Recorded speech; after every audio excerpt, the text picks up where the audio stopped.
Good evening, listeners.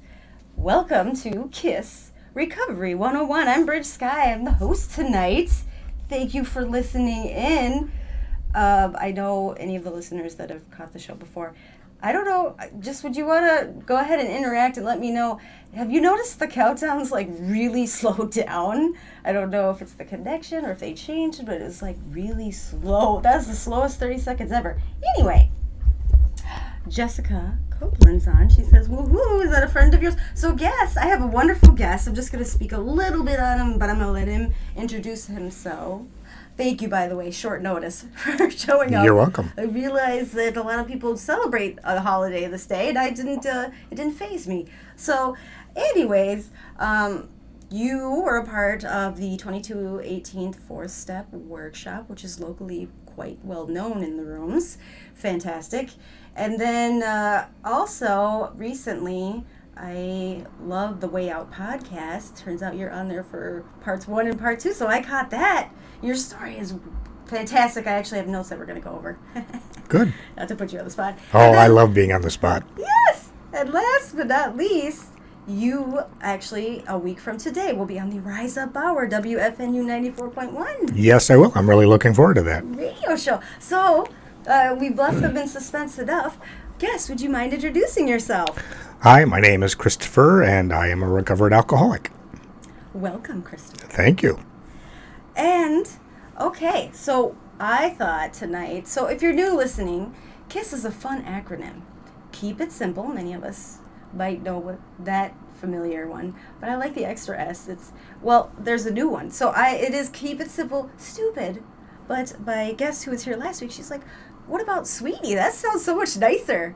And I had to just kindly explain to her, well, I actually more connected with the stupid piece because I was overcomplicating the crap out of this wonderful program. And when I heard the Keep It Simple, Stupid part, it really dumbed it down for me. And I realized I was making it way more than it needed to be. And once I just stepped back and kept it simple, not easy, simple, it helped a lot.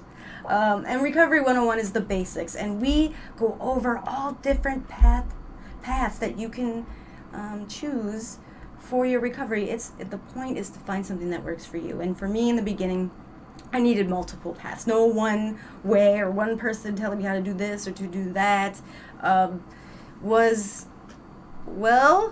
in the best place. I was a little rebellious and hard-headed, but No way. Yeah, I had co-things going on, and so I needed at least dual pathways to really kind of unite me. So enough about me, Chris. Let's talk about what you know. Okay, so our focus tonight is, I wanted to really talk about it because especially in my inner circles of friends and recovery family, reuse, or what we're talking about today, relapse prevention, has been trickling its way and rearing its ugly head all around. And it's heartbreaking. And myself, personally, I have had insane amounts of stuff going on.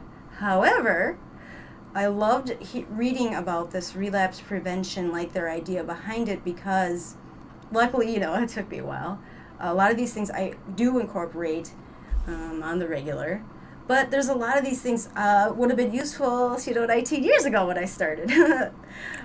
So I'll just read a quick little blurb about it. So it's really, relapse prevention is about building awareness around potential high-risk situations. So would you say recently, or, maybe within the recent year, and we're not talking even necessarily just COVID, that kind of hit everybody, has there been any, high-risk situations or things that have cropped up in your life that might have been hard or struggling or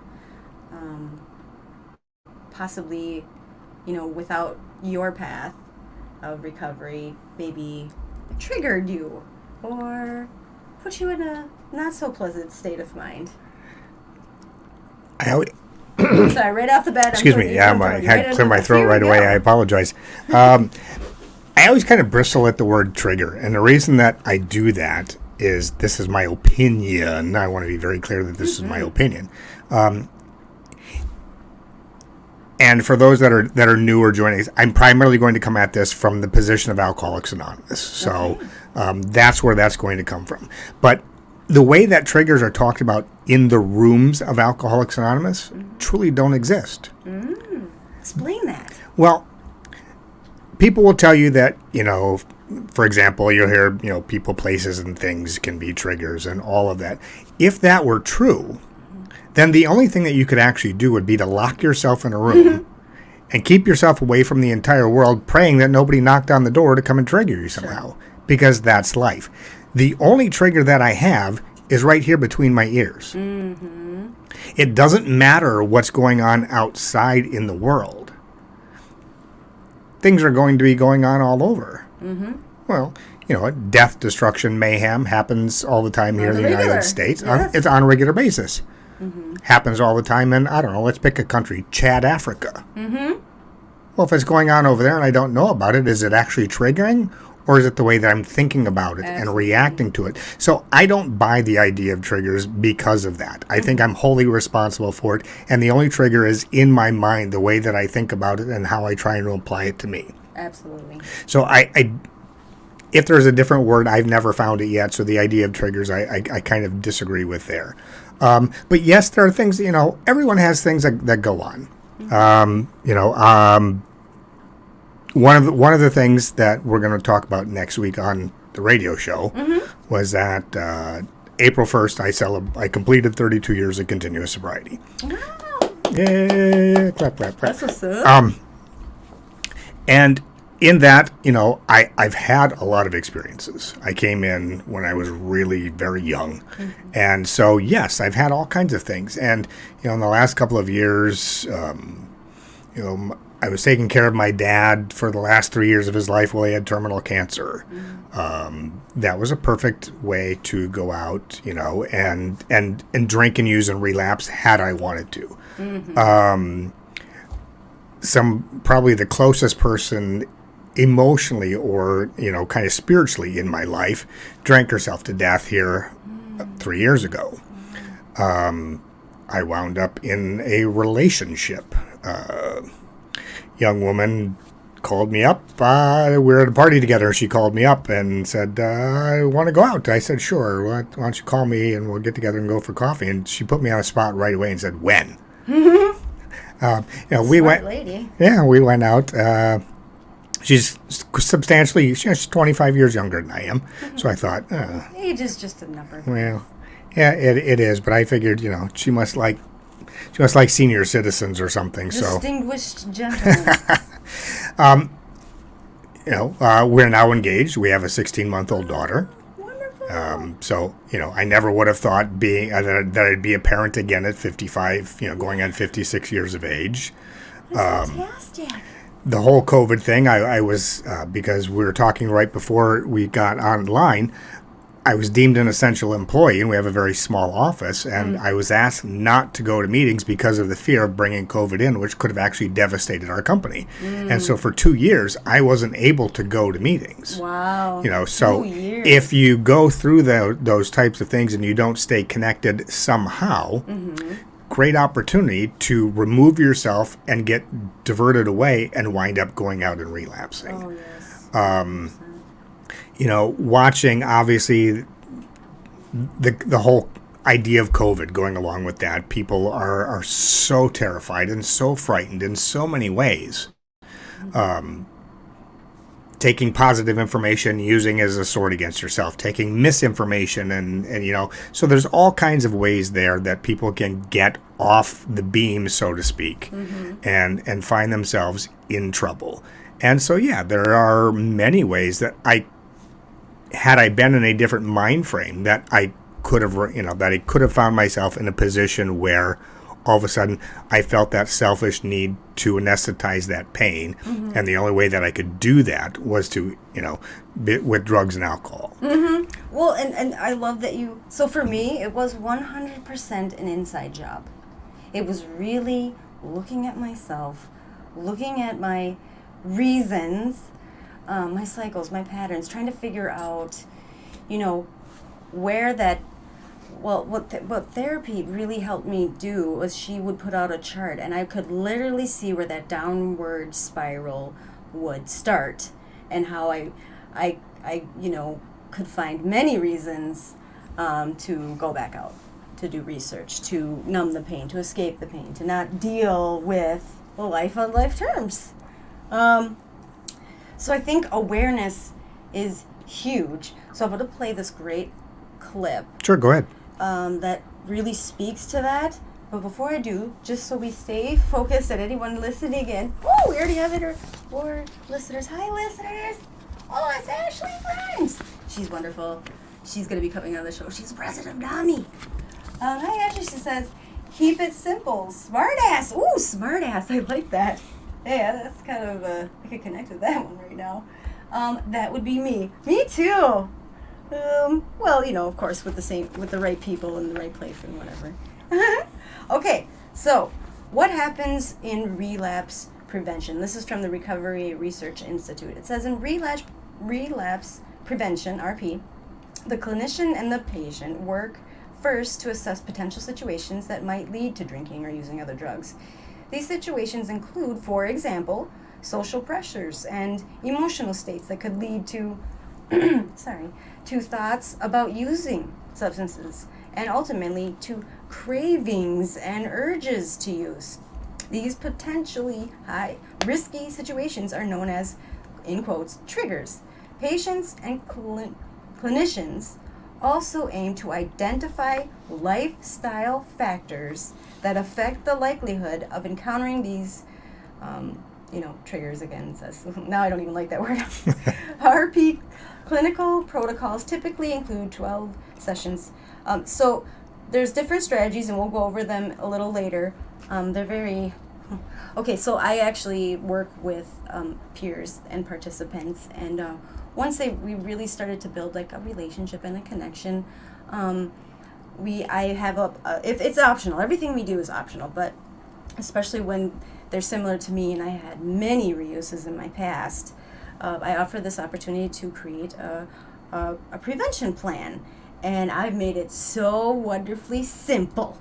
It's simple questions, 3 options. What's wonderful is even whatever they put down gives that opportunity to really talk about things and really dig deep and really figure out things. And what's great is when I was in those moments of high risky situations or emotionally stressed, those few words or sentences I could refer back to, and it would get my mind back to thinking where I wanted to be and remind myself this is a temporary moment, okay? Here are the things work, do them. So anyway, enough rambling.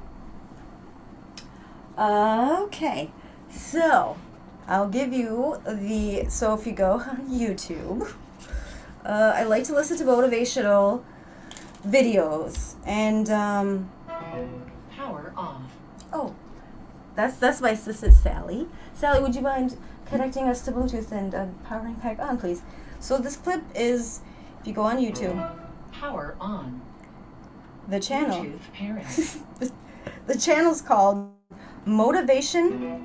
Bluetooth connected. Oh, thanks, Sally. Motivation Madness. And so if you do a search, it says best motivational speech compilations ever. 3 hours for your next 30 years. Okay, now we're not going to play that much. We're going to play about a couple minutes, 3 minutes. But what I find in this clip, so a lot of times these motivational or inspiring things that I listen to are about life or business success, but I just love to plug in recovery, and that's where I connect with. So hopefully maybe someone can connect with this clip. And listeners, if this is your first time or not first time, please feel free to ask questions, post comments. We would love to interact with you. Okay, so here we go. Quick clip. I need to focus. Sometimes I get a little too tech savvy on myself. And okay. Are you ready, Chris? I am ready. Okay, here we go. They have to expose themselves to something that will give them a different vision of themselves. And in addition to that, they have to put themselves in a community of what I call OQP, only quality people.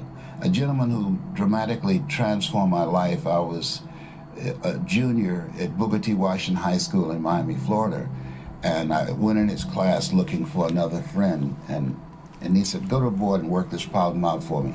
I said, sir, I can't do that. He said, why not? I said, I'm not one of your students. He said, do it anyhow.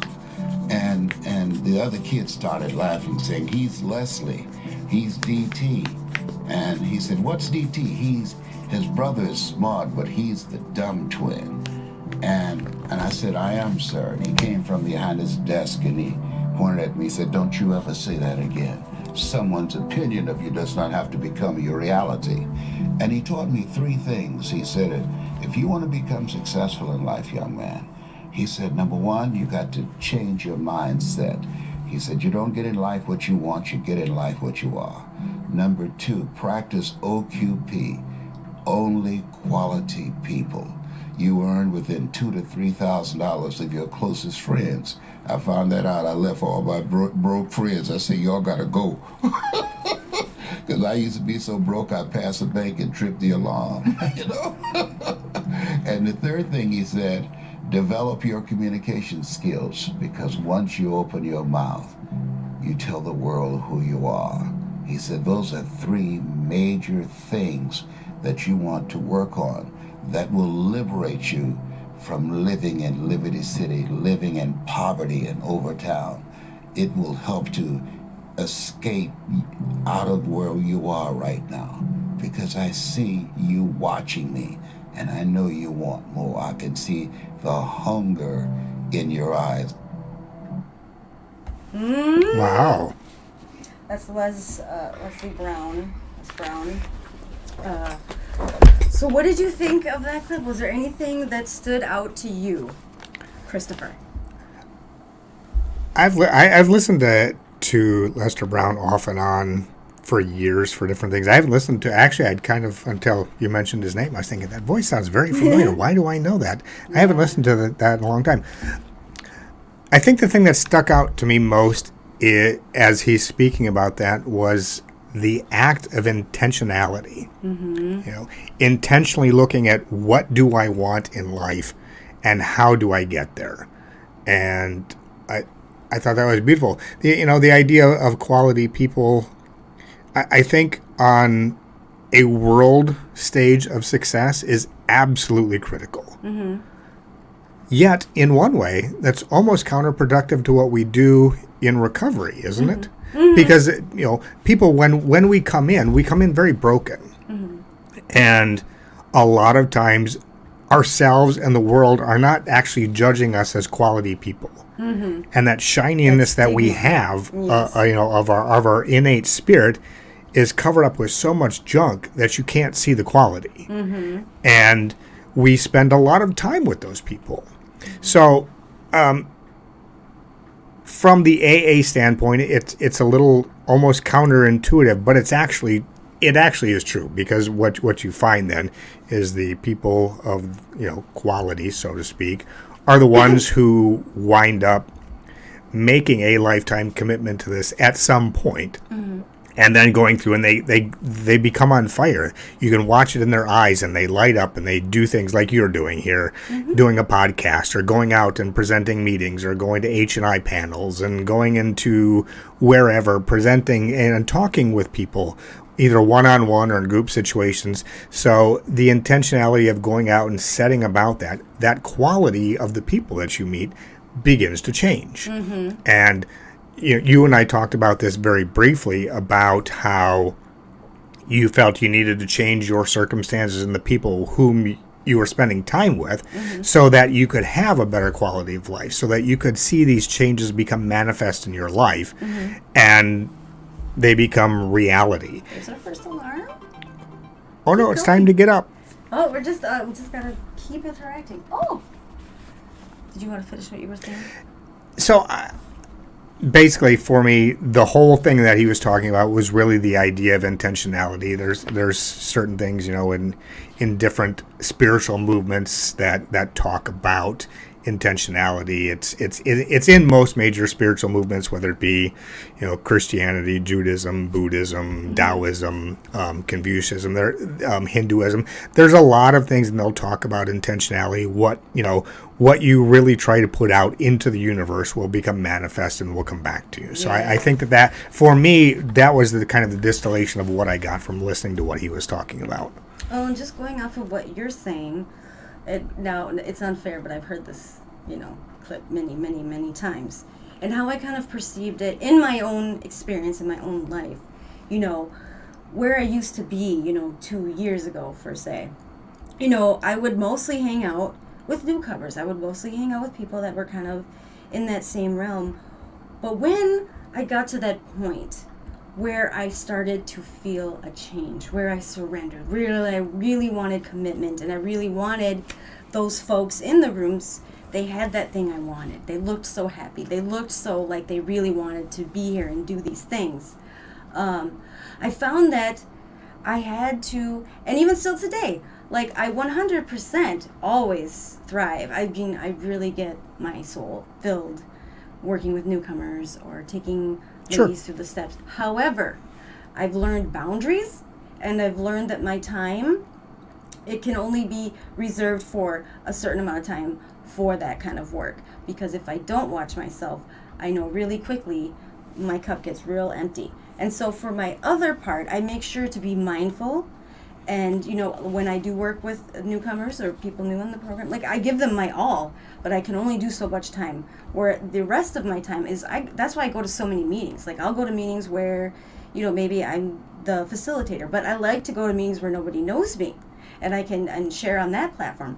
But I also like to do service work, and specifically, and in my work, my day-to-day work, hang out with people and have those people close quality, quality can be whatever, but those people that genuinely seem to have that same mindset or similar, have that same passion, really care about what they're doing, and like we can really vibe off of each other's energy and like challenge each other in a positive way. So like I like the fact, because you get to pick who's in your circle, believe it or not, for the most part, unless you have kids or certain. But I had a spouse at one time, and I've had sisters and a mother and other folks that they weren't like quality to where I want to be in my life. They didn't add to my quality of life, and so for those reasons I had to set certain boundaries. So I love that OQP, only quality people. But the first one he said is like you've already been talking about, is to change your mindset. That's number 1. Number 2 is to practice OQP. Like it's not realistic that you could only have those people in your life around you all the time. I mean, unless you're a celebrity and you can pay for your entourage, okay? But number 3 is to develop communication skills. Now, Christopher, I would say you have quite good communication skills. Thank you. Where did you learn? Where would you say you picked those up from? In the rooms of Alcoholics Anonymous. Is that accurate? I think so. I was a horrible student. I grew up in a time where they didn't understand a lot of things. So I've got a couple different learning disabilities, and I've always liked talking, but I didn't know how to really communicate with people. And when I wound up in the rooms of Alcoholics Anonymous, luckily for me, that happened when I was 23 years of age, and I never relapsed. I've stayed the entire time. But I listened to people, and at first I wanted to talk, theories and all of these extemporaneous types of things that had really very little to do. I call them fluff. They're like cotton candy. They look like they're really important and on the outside, and tangentially they're kind of related to recovery or spirituality in some way. But when you bite into them, they disappear quickly because there's nothing there. Yes. And so I began listening to people, and like you, early in sobriety, I was attracted to the newcomers because that's where I was. But I was so broken, so dejected, and just so full of pain and misery, like most of us when we get to a point where we need to make that change.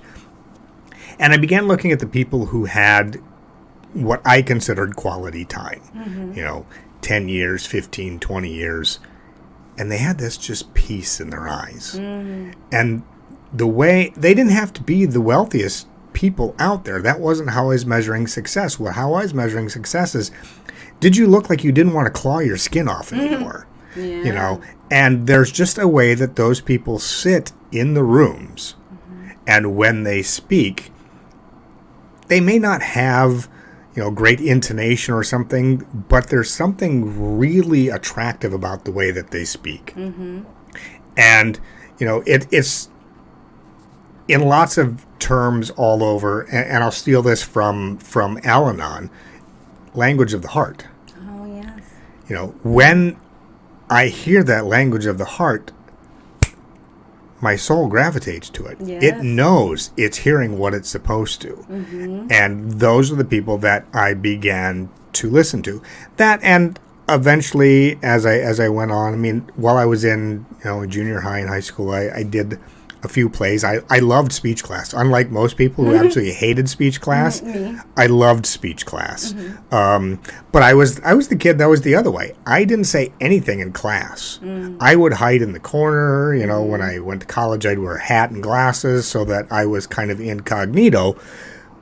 But I found that when I could get in front of a room full of people and command their attention, something felt different about that. So I've always enjoyed that. And the way somebody asked me about it one time, and the way that I described it was hiding in plain sight.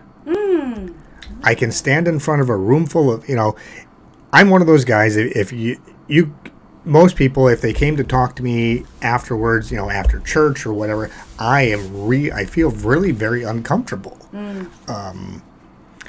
But you put me in front of a room of people or here in front of a microphone, and boom, I come alive. And it's almost like kind of hiding in plain sight. Comedians talk about that all the time. You know, when you listen to famous comedians, they'll talk about, you know, the pain of their childhood and some of these things, how they always felt hidden.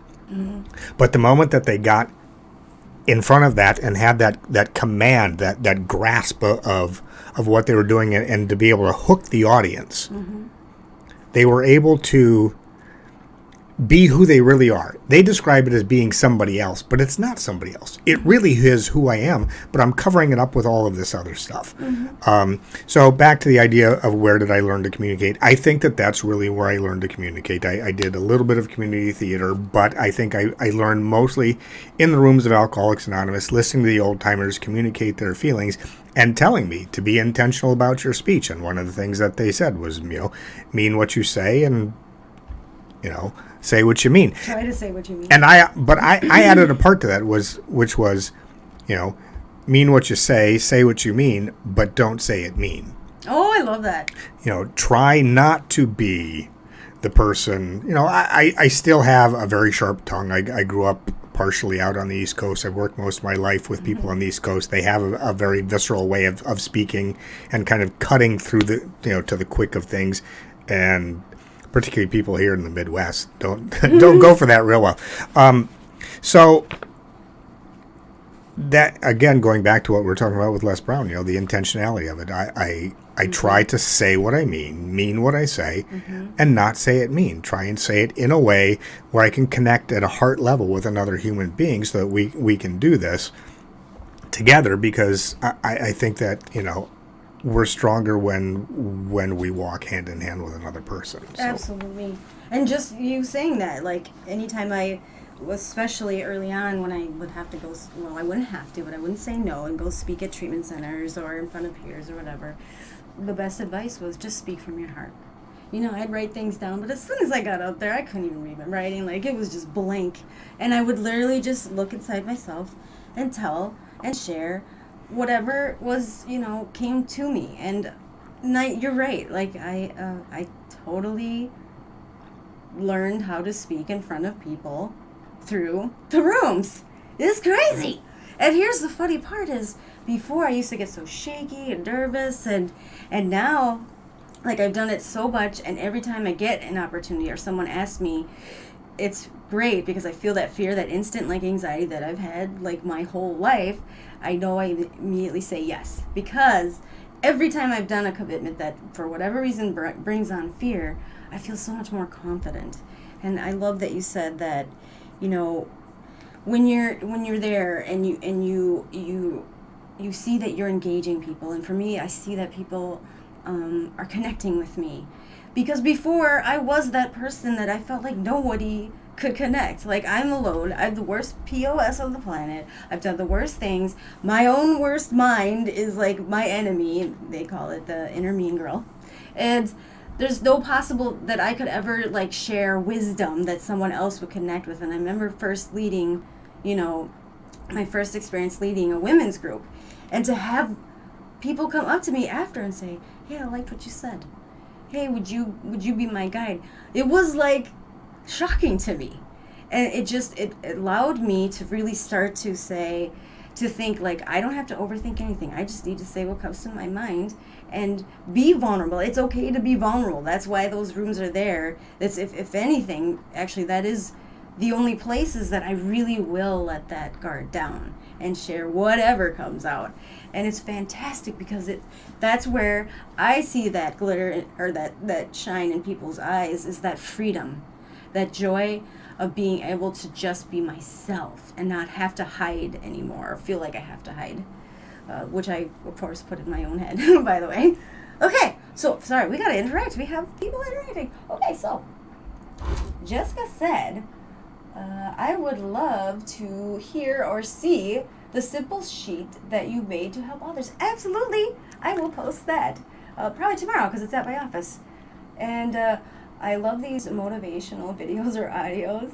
Oh, wonderful. Oh, and my daughter Juliet, who's 11, is on. Hi, Juliet. Hi, Juliet. She's so cute. Hi, Mom. And so a lot of people don't know this, but the reason I started this podcast was because... Power on. Oh, thanks, Ellie.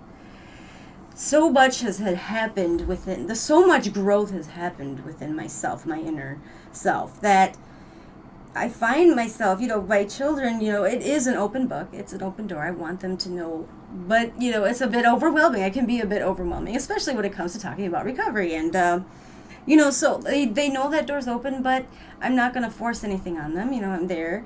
So I feel like there's so much going on that I do on a day-to-day basis that I want to share with them, but not scare them off. Sure. And so I thought, you know, I've heard the term, like, you know, leaving like a legacy, because I had one of my friends in the room, Stiana, passed away suddenly, and she left 2 daughters behind. It was so devastating.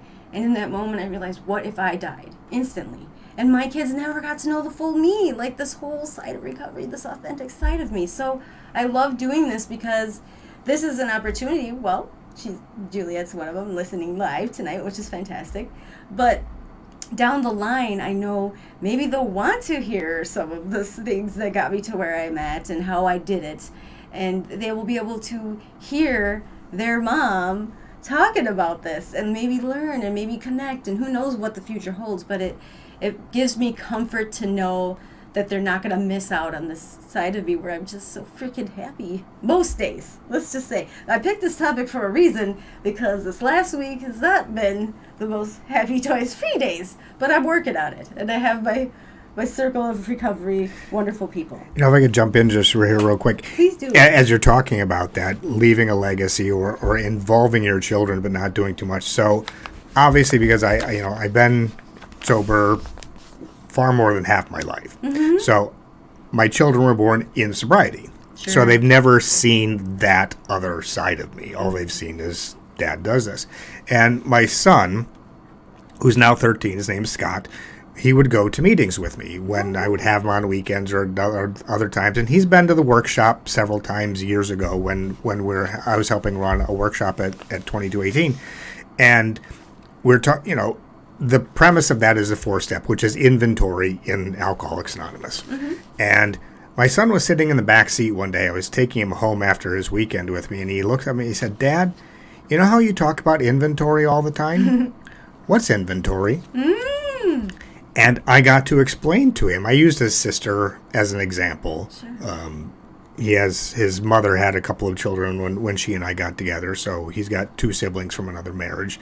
And I got to use that as an example of how to explain inventory to him so that he could change his relationship and not be annoyed with his sisters or his mom or people that he's at school. So I think that if we can do this in a positive manner, not necessarily, as you mentioned, use the ideas to frighten them, but to show them a little bit at a time of what the old us used to be like, right, compared to what the new us looks like. Yes. They get a very different view of that, and they become excited about it. He used to like going to meetings with me, and in fact, I heard you talking to Jesse. I was listening to the podcast on my way up here, and you were talking about how you went to dinner with them afterwards. We used to do that every week. We'd go out to Saigon to a restaurant there. Delicious. Food, phenomenal. If you live in the area, Asian. you're looking for a place that serves great amounts of food for a little very money. All the plates are made fresh, so you're going to sit a little bit longer. It's worth it. Go to Uptown Saigon in Minneapolis. The people there are just beautiful people. You'll have a great experience. If not, send Bridget a message, and I'll pay for your meal. No, I really won't. But he loved the idea of being able to go to dinner with us and sit there and just listen to people talk about how their lives were happy. And I would watch him smile. It was just a beautiful experience of being able to bring him into my life in recovery and not hide it from him. Right. Oh, and so that reminds me. So there's this wonderful place called Serenity Shore, shout out, in Scandia. And so Thursday nights, all last summer, there's a Thursday night bonfire meeting at Serenity Shore. So 5:30 is like potluck, 6:30 is fellowship, and then 7:30 is the meeting. And it's welcome to all family, friends, or whatever. And I had been going, and I brought dishes, and I never food to, not dishes. I brought dishes to share. I never really even thought about it. At one time, my then 15-year-old was like, "Yeah, I'll go." I'm not thinking that. Oh, wait a second. There's a meeting at 7:30. And so we got the chairs and we're starting, and he's like, "Should I leave?" I'm like, oh no, honey, it's okay. He's like, "What do I say? How do I introduce myself?" I'm like, "Just say your name." And it was so funny because I see his face, and I was like, well, here we go. And it was wonderful because he had a similar experience to your child, that he listened and it was like he felt honored that he got to be there. And literally, one of the announcements was like, "Hey, you can help for an NA event or whatever." He's so cute. He came up right after. He's like, "So, Mom, I want to help with that NA event. Is there anything I can do?" I'm like, yes! So, and Juliet, she's wonderful. She comes all the time with me to Serenity Shores. And she says, "You guys are doing amazing." Oh, Everson says hi. That's what I said. And you're so strong and smart. Oh my God, Julie, I love you, Mom. Okay, Juliet, hearts to you, honey. Okay, so Christopher, one thing that, I should check time. Oh, okay, we got 2 more minutes. So the next segment is called The Hot Seat, which is really fantastic. It's only 3 questions, okay? But they're meant to be deeper questions, not your over the water cooler questions or a little cup of tea here. We're going to have 3 questions, and the idea really behind them is there might be someone out there listening, asking themselves similar questions, and maybe something you say they might connect with and feel like, they're not alone. So, are you nervous? Are you Let me feeling wipe okay? the sweat from my brow now that I'm under pressure here. Oh, that reminds me. I have a fantastic sound effect that really lets the listeners grasp what we're dealing with here. Okay. It's called Fire Sounds. Does that sound hot, Christopher? I feel myself roasting already. Ooh. Okay. So, whenever you're ready, and just know that, of course, only answer as you feel comfortable. Literally, I write them down and I do not remember. So I do have this diagnoses that my mind is can be a little bit all over the place. So, but I know that they're appropriate. And we're just going to jump right into it. Are you ready? Let's go. Okay. Christopher, question number 1. And there's our alarm. See, we're right on time. This is fantastic. Okay. Who do you sometimes find yourself comparing yourself to? Is there anyone that you compare yourself to? Maybe accidentally or just it happens? The world. The world. I think it's part of human nature that when we look out from our limited concept and view of what we see, that in those moments that people pass through our lives, Yeah. we inevitably compare ourselves to them. Sure. You know, I'm better than, I'm worse than. In the case of most alcoholics, and I will speak for myself, it generally was always, I'm worse than. You know, I see them come through the window of my vision for 5 minutes, 10 minutes, an hour, whatever that time length happens to be. And I've already assumed things about them. They're smarter than I am. They're better looking than I am. They have their stuff together where I don't. They have more friends. They earn more money. They're happy. They have, you know, they've got life together. How do I know that they're not making it up so that when they're out in public, they feel better about themselves just the same way that I am? Oh, yes. See, I don't. So I constantly compare myself to others all the time. However, for me, the deepest comparison that I have, obviously, is to my dad. As a little boy, I idolized my dad from a standpoint of work and you know, ethics and hard work and that type of thing. And in that aspect, I wanted to be just like him. He was my Superman. He was my hero. He was everything I thought I wanted to be. And so to this day, though, you know, my dad passed away roughly 3 years ago, I still find at times in both healthy and morbid reflection that I find that that's my comparison. Where am I in comparison to him? And the question of, would he be proud of me? Does he see what I'm doing? You know, and thankfully for many years prior to some changes that I had in recovery, I didn't believe, I mean, he and I had a horrible relationship. And I don't believe that he was proud. But I remember after diligently, you know, I marked my sobriety in two parts. The first 20 years and then the last 12. Okay. The last 12 have been absolutely out of this world, phenomenal, wonderful, loved every minute of it. Good, bad, or indifferent.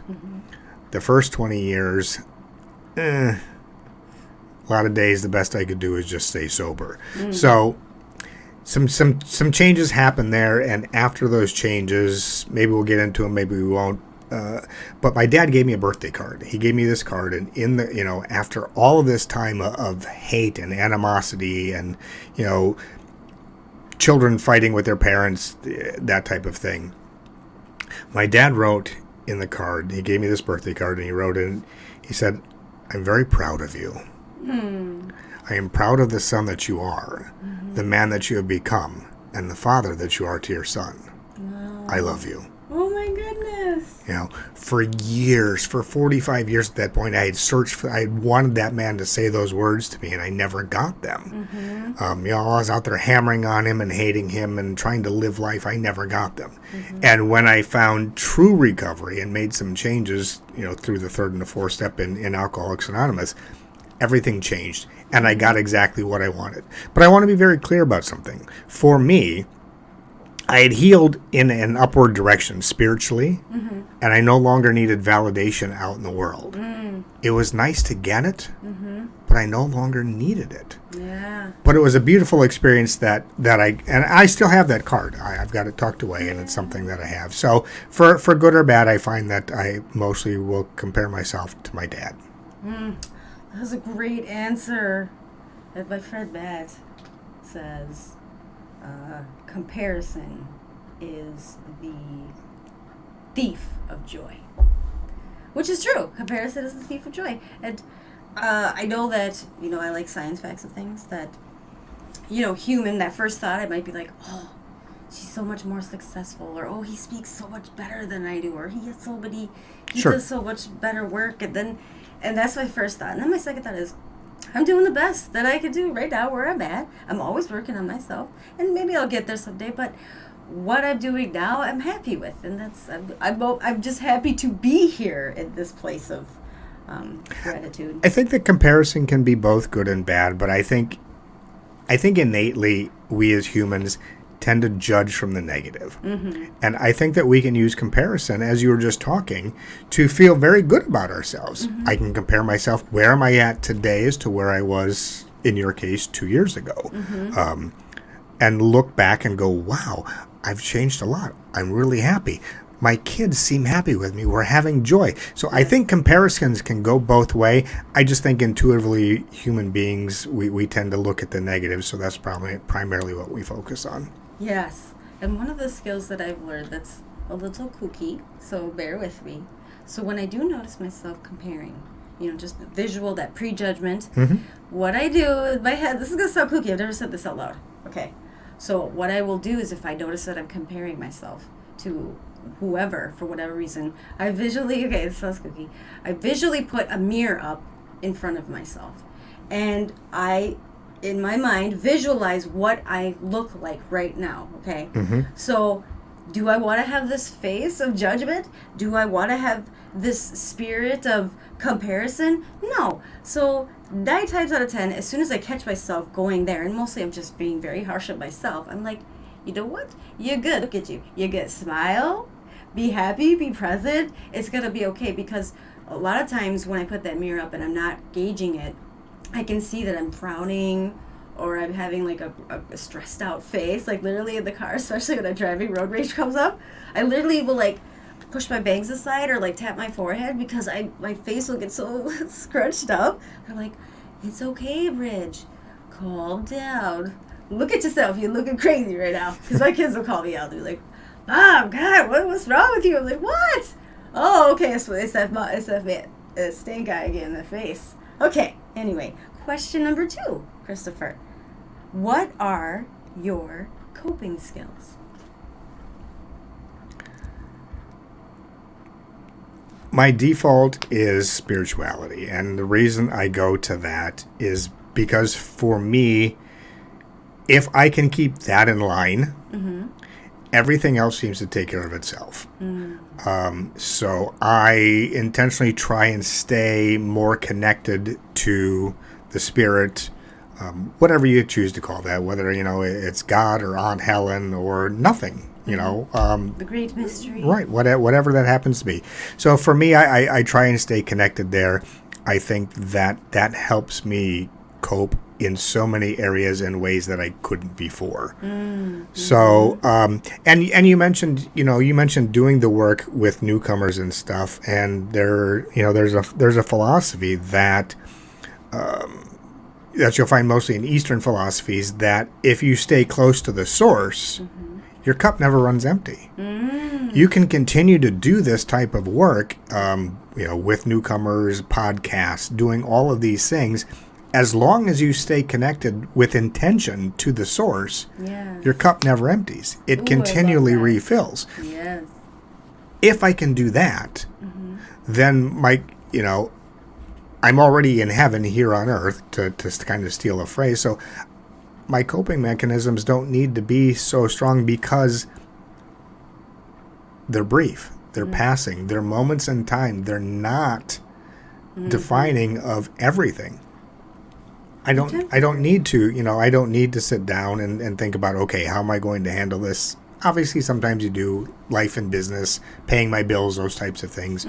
But as long as I can stay connected for me with the spirit and with another human being at a heart level, the coping mechanisms I get answers from places I have no idea that the answer would have ever come from, and it seems to take care of itself. That's fantastic. And like my worksheet will say list 3 coping skills.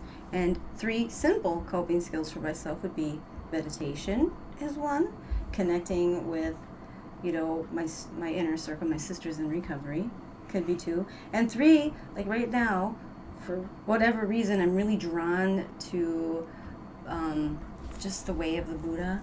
And so I've really been going into some subconscious and unconscious thinking and exploring the energies and karma, and it helps me cope. Like, it's kind of like a higher power in itself. But enough about me. That's our beads alarm. So question number 3, Christopher. We're doing it. I'm not gonna say anything after. You just answer this question. Okay, here we go. This is a good one. Not a good one. What's the worst thing someone you love has said to you? You can take a minute. No, I don't need a minute, because I'm actually smiling thinking about it, because it is the worst thing and the best thing simultaneously. It popped right in your head. And it has to do with what we're talking about, how I view the world and those around me and where I'm at spiritually. And I grew up in an alcoholic home. There was a lot of physical abuse in my house. Police eventually got involved. The courts got involved at some time. And that's one of the cornerstones of why I hated my dad so much for a really long time, was because of this. And I thought he was just a monster. That's the way that I viewed him at one time. And so the worst thing anyone said to me was, "You're just like your dad." Oh, yeah. No, I'm not. I'm not like him at all. He's, Yeah. And every time I did that, I actually was like him. Ironically, going through the program of Alcoholics Anonymous and diligently working on the 3rd and the 4th step, which is in chapter 5 in our book, and it's titled How It Works, because that is how the whole program works. Working very hard on that, I had a perception of change. And today, yeah, it's true. Did my dad beat me physically? Absolutely, that's true. Was my dad an alcoholic? Yes, that's true. Did he do things that brought unhappiness to me, to our home, and to other people? Absolutely. But you know what else he did? He gave me a home. He gave me morals. He gave me values. Some of the most important intrinsic things in my life I have because of my dad. Sure. So today, as a perception, my perception has changed. Yeah. So because my being and my perception have changed, when somebody says, "You're just like your dad," I no longer hear that damning, horrible, "You're like your dad." I hear, "You're like your dad. You're giving, you're charitable, you're a nice guy, you're somebody who likes, who's genuinely affable, who likes to talk with people." So they're the same. Oh my gosh, I love that. Yes, and can I ask a personal question? Sure. So did your dad ever find recovery for his He passing? he never did, and for him it was beautiful for me, because at the end of his life, my dad had stage 4 lung and liver cancer simultaneously, and he and I were living together at that time, which I never would have thought would have happened ever in my life. But he and I were living together, and he was staying at my sister's house because he was going through a very bad period shortly before he passed away, a few months before he passed away. And he was talking to me and he began to cry. And my dad grew up Catholic, and that was very important for him. And he started to cry, and he said that he really thought that he was going to hell because of the way that he treated me. And I was able to look at him and say, "Dad, you weren't a perfect dad. But you did all, you provided me a home, you provided me with clothes, you provided me with meals, you gave me morals, you gave me values. You did a lot of things for me that were really right. You're not going to hell. You're a decent, good, loving man." And I was able to offer him forgiveness in that moment. Yes. That I think helped him make that transition. So That's amazing. Thank you for sharing that. And unfortunately, a lot of people don't get that. They don't get that opportunity. People have passed on, or I won't ramble. Okay, so just to wrap up the relapse prevention, I just wanted to give the log. I won't read the whole paragraphs they've provided. Like I said, I like to keep things simple. But some of the relapse prevention strategies include building awareness around the potential negative consequences of encountering high-risk situations and thoughts that associate with substance use with good outcomes. So it challenges positive expenses surrounding substance use. Okay, So I'm just going to read the first sentence of each of them. Helping the patient or peer to develop and expand their coping skills that address specific situations. Skills can range from techniques to communicating with others that when in a risky situation, to how to confidently say no, or what I like to say is have a backup plan, or a person on call, or bring a friend with you. Okay, there's two more. Planning for, quotes, emergencies, that is, unexpected situations that you might find yourself in, suddenly struggling to abstain from drinking or using. And the last one is assessing and reinforcing an individual's confidence in his or her ability to abstain. And I remember that flip. When I would say, oh, I never get to drink again, never get to use again. And now, like, it flipped, and without me even recognizing, other people recognize it, but now I'm like, I don't need to drink or use for anything, for any reason. In fact, that concept blows my mind, because I wouldn't be clear-minded, I wouldn't be clear-headed, I wouldn't be able to show up for my friends like I can now, and I wouldn't be able to be there fully in the present moment as it's presented. Where before, I was not a reliable person. I was not someone, I might have had a good heart, but not clear-minded, not clear-headed. I couldn't help people. Like, I've just always had the passion to do that. So, okay. So here we go. We're running a little late, but this is my favorite segment, Christopher. I hope you enjoy this. No guarantees, but what's great is the listeners will be able to actually see. So this is called Live Facebook Memes, and I'm going to flash you my favorite memes that I've seen late nights on Facebook that I've screenshotted. And like Facebook, right here live, you can tell me if you like it, you heart it, love it, laugh out loud, whatever emoji pops in your head, and then you're free to comment as well. Okay? So it's great to get different folks' perceptions, and it just brings a little joy to my life, which sometimes later we night all after need a some long joy. day. Yeah. Okay, and so I actually made a point to have them in order. So if you could, if you could just read them, like I said, though, they do get to see it. So let me go. Oh, sorry. Let's see. Jessica said, "Thanks for sharing that skill. I'll totally use it.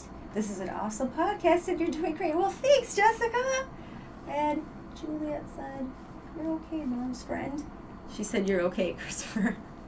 And oh my God, you said me again. My world is perfect. An 11-year-old thinks I'm okay. Yeah, she's never listened to the full show, so this is great. Okay, here we go. I'm going to pull up the memes. Okay, and in order, and I did keep it to, I was trying to keep it to 7, there might be 8. Here we go. So go ahead and read that. Okay, it's a picture of Skeletor, who I actually loved as a kid. Yes. A teenager, actually. It says, when someone tells me to do something I was already planning to do, well, now I'm not doing it. I think that's perfect, because that's the way that I feel a lot of time. I was going to do it anyway. You have no idea I was going to do it. I didn't bother telling you I was going to do it. Then you tell me about it, and all of a sudden I get pissy, and now I'm not going to do it. Right. Yes, and the opposite, too, is like, yeah, I'm a little more sad to me, where someone will say, you need to go, you can't do that. Well, now I'm going to go do it times 10, okay? And luckily it's a positive thing nowadays. But before, yeah, what'd you just say I can't do, or should do, or shouldn't do? It was just silly. Okay, this one's great. Talk about newcomers. Oh, Michael Jackson from the Thriller video was sitting there eating popcorn. Newcomers trying to pronounce anonymity. Me sitting there eating popcorn. I actually saw this meme a few days ago, and I had to laugh at it. It was never actually a word that I had an issue with, anonymity. Yeah, I did. And I still to this day sitting there, and I'll hear people, have substantial time. Anonymity still can't pronounce it. It's like it says anonymity. Yeah. I think it's great. I can't say that right either. Femininity.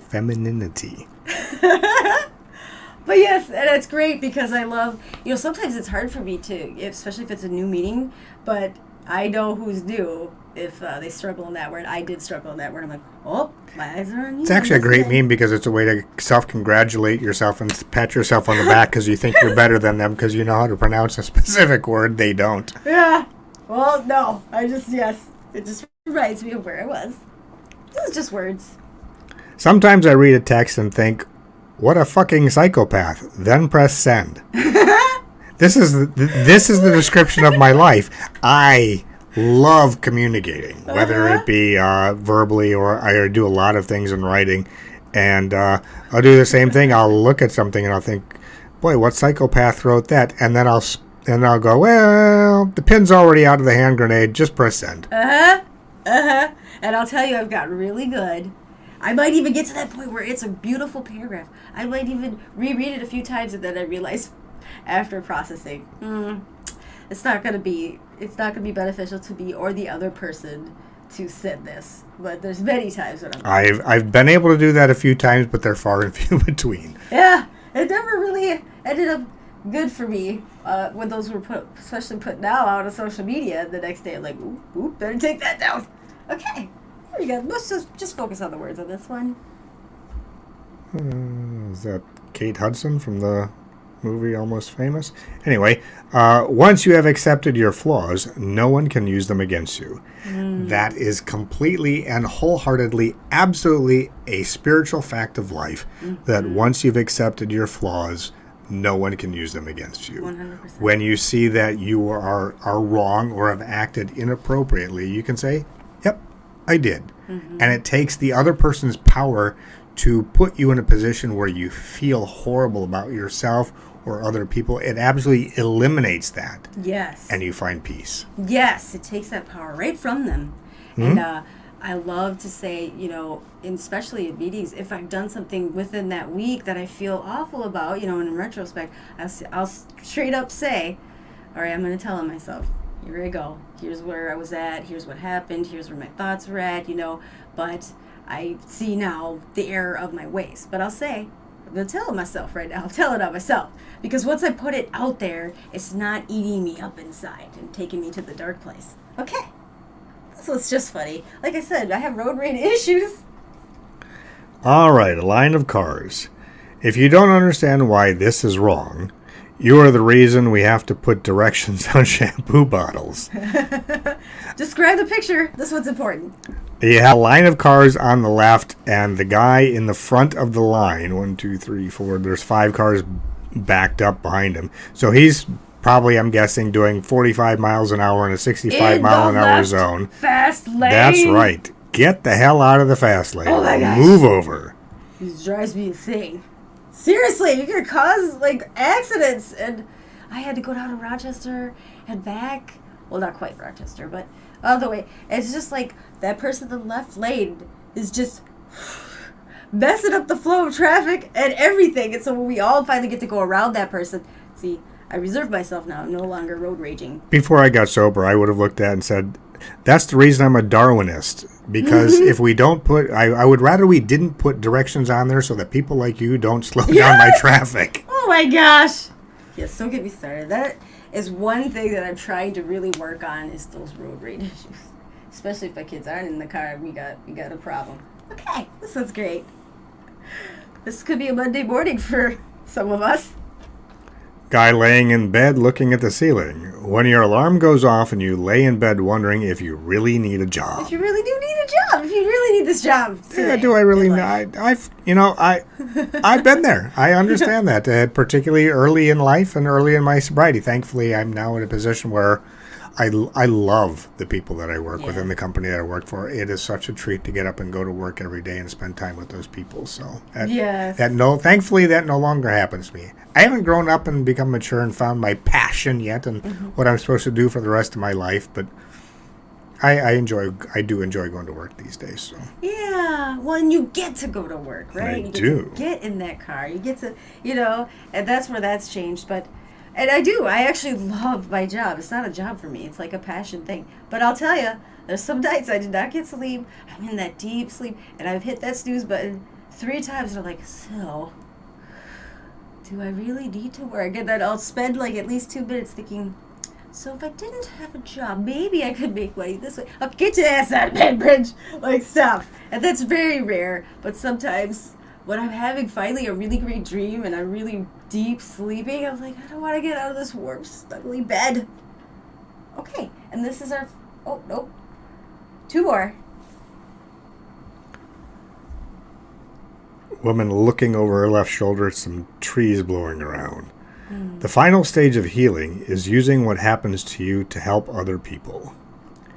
We've been talking about that all night, right? We have been talking about that. And this one, I'll actually say I disagree with this. Explain. The reason I disagree with this is because I think that that is truly the first stage of healing. Yeah. The ability to take the things that, for us in AA, we talk about, there's a saying in AA, it says, giving freely of what you've been given. Mm-hmm.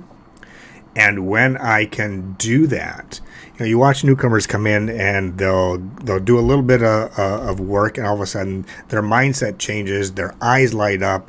They see that somebody doesn't try to kick them out of a room, that they're happy to see them, and all of a sudden that they start passing that on to somebody else and start talking about their own experiences. In fact, that's the whole basis of recovery in Alcoholics Anonymous. One person sharing with another what happened, what it was like, and what it's like now. Yes. So the most important is the first connection of what happened. So we have this connection of, hey, it may not be exactly alike, but there's enough similarities there that I can identify with you, and I know what you're probably talking about. So I would actually say, for me, looking at that, I would say that's actually, from my perspective, that's actually the first step in being able to fully recover.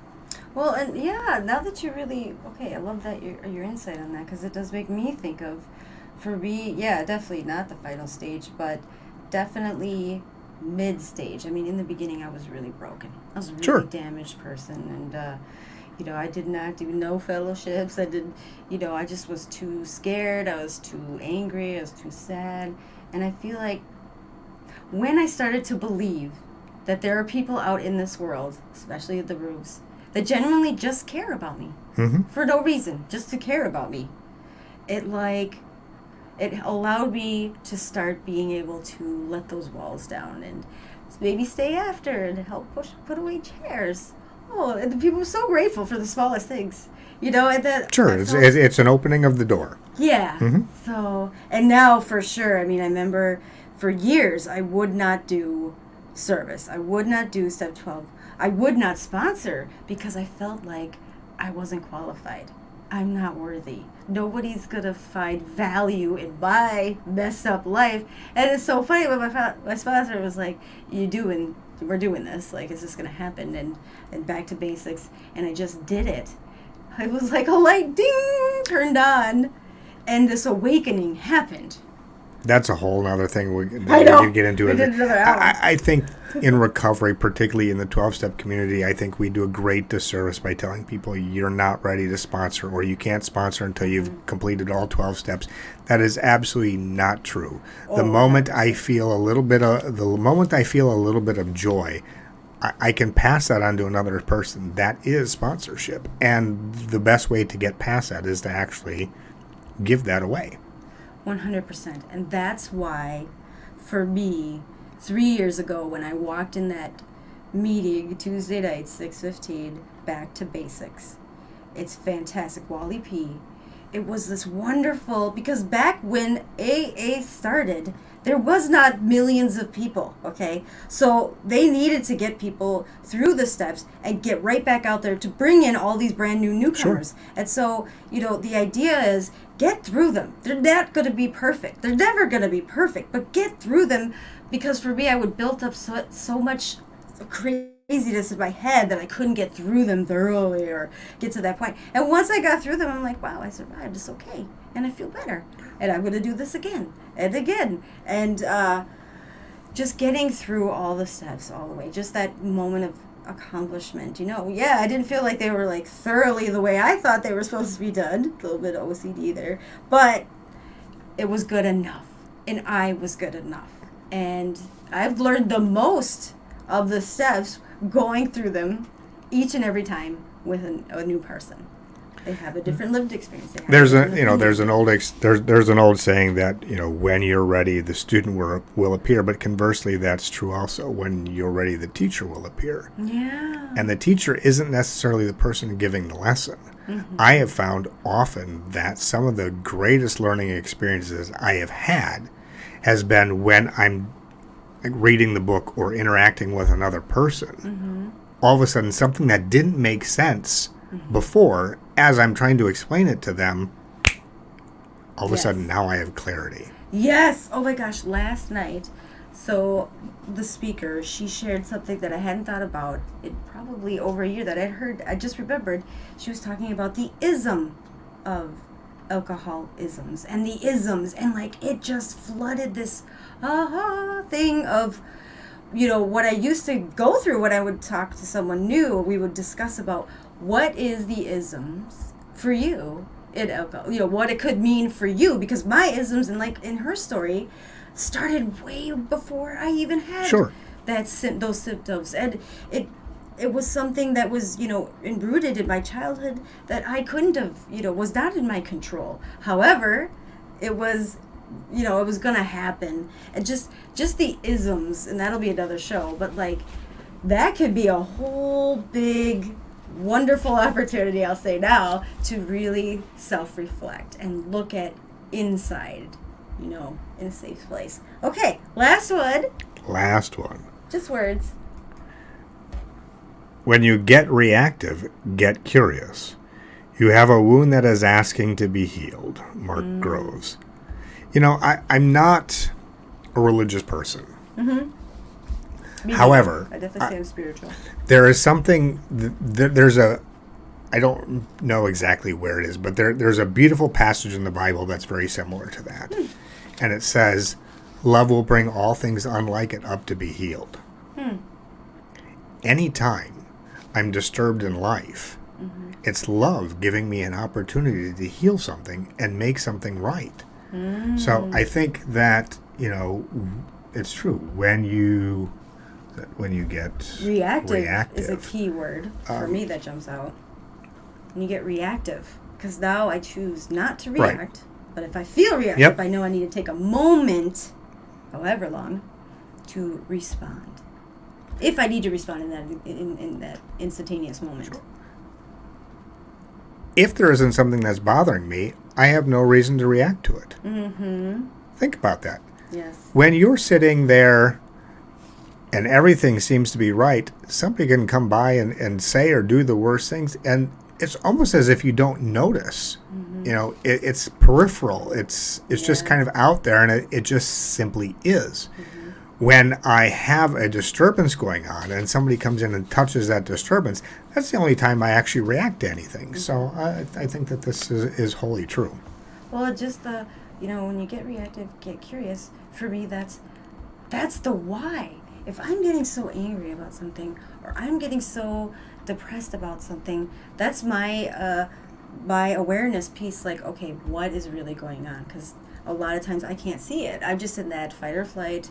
I'm dealing with that trauma mode where I need to protect myself. I'm putting this wall up. But it's a defect. It's a defense on my part. And I will sit back and say, okay, what happened here? Because I say this a lot, of the two main core emotions, love and fear. So if anything's negative, they say the core emotion is fear. And especially when I'm angry, I'm like, I know I'm not scared of nothing. In fact, I'm ready to handle this situation really quickly. I can handle this just fine. But it is always 100% of the time, I'll tell you, it has always come back to something rooted in fear. Of course. I'm going to steal this quip from my sponsor, and we used to talk about this at the first fourth step workshop. And that is, you can be fearful without being angry, but you cannot be angry without being fearful. Fear is the driving motivator for all anger. Yes. And it always comes down to one of two things. I'm afraid I'm going to lose something I've got, or I'm not going to get something that I want. Wow. So fear is the driving. For That's me, a fear is great the simplified version. Fear is the driving motivator for all anger. So when I'm not in love, I'm in fear. Yes.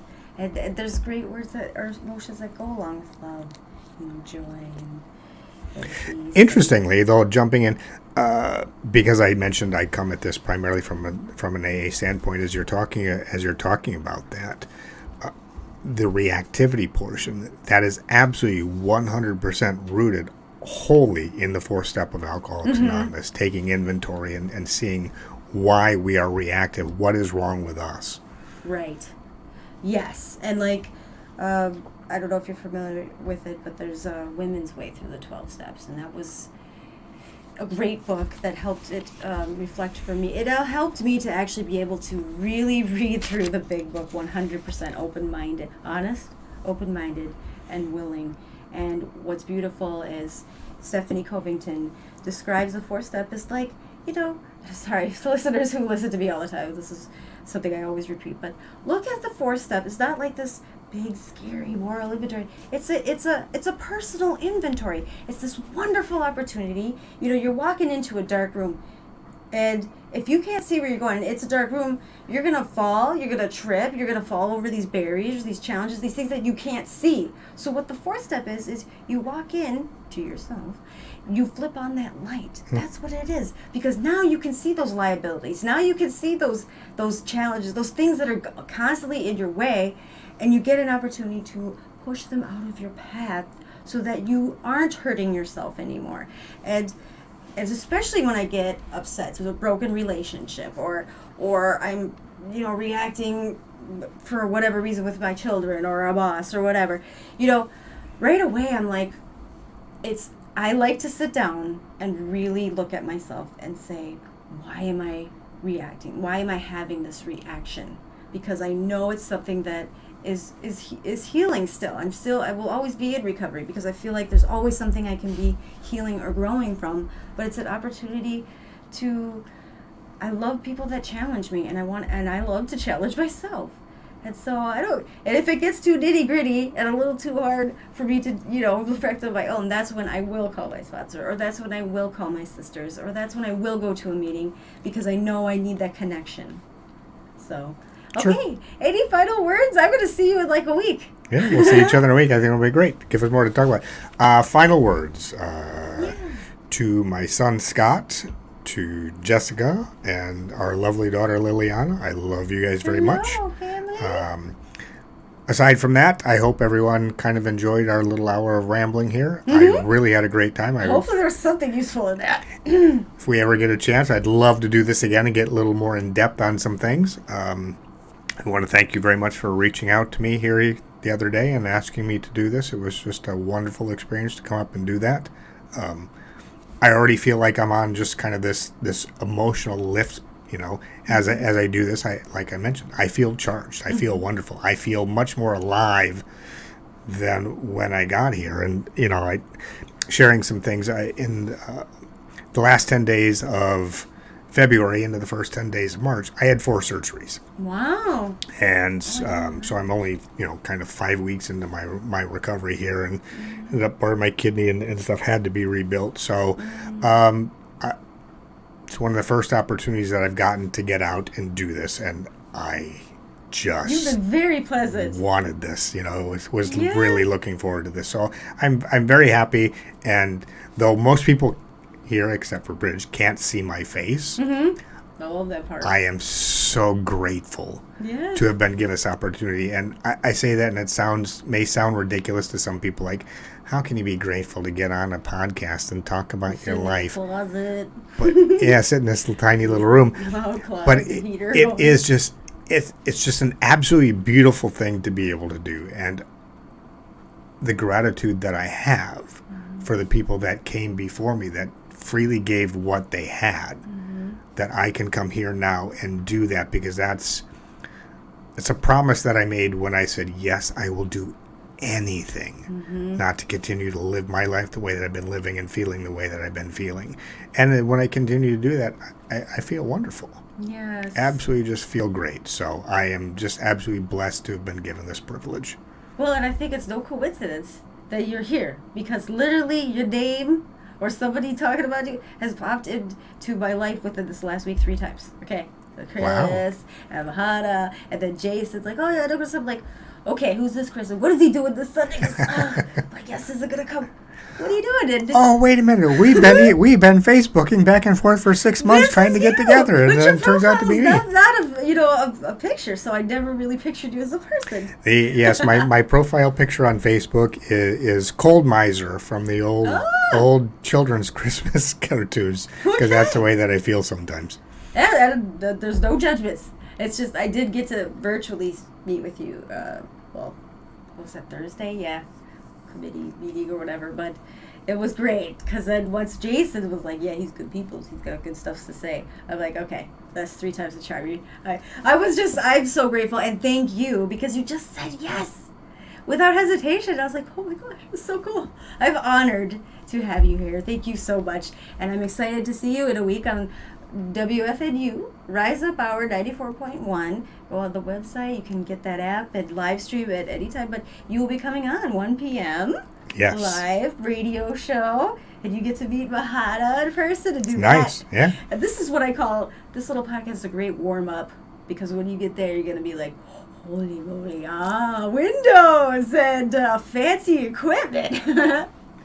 And Mahana, you think I have energy or maybe a little of fun? He's got I think a I'm lot of hilarious. energy. He's times 10 in such a fantastic way. He will. If you got any inspiration from me, you will be that much more inspired by Mahana. I look forward to it. Yeah. So, well, we look forward to you and everybody. I hope you had a great weekend, a happy Buddy Day, whatever it is that you celebrate, and I hope everybody has a wonderful week. And I will check back with you in 7 days. Good night, everybody. And, I always almost forget.